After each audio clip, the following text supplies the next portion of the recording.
Okay, so Stephanie Leonardi. A lot of people call me Leo because of the last name. It takes a village to raise a child, and I really feel like I was that child that the village raised from an early age.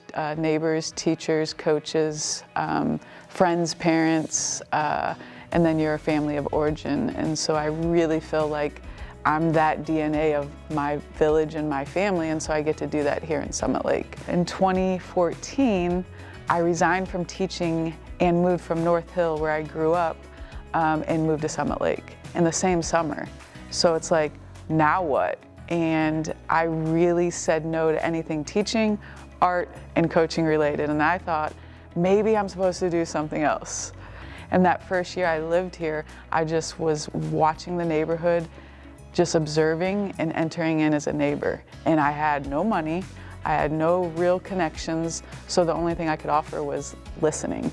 And it turns out that's a really powerful thing. You know, since then, I've been doing community-based creative projects with youth, art, hands-on building.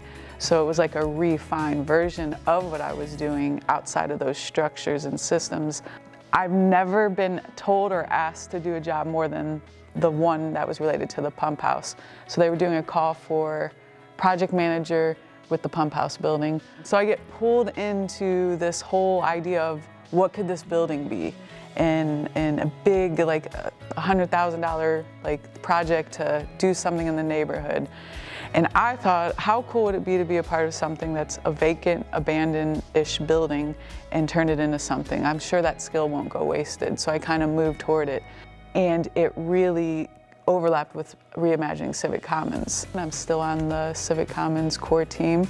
With more perspective, I just see how much I learned from that and benefited from that, and could keep coming back and doing this little gritty thing that I'm trying to figure out better.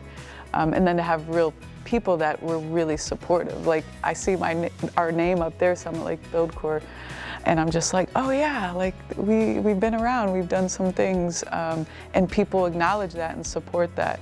But somehow I think when it was happening, it didn't always feel that way. I just really feel grateful for that community through the Civic Commons core team, and like the level of work that they do and the scale and the ways. I just still have so much to learn from that process.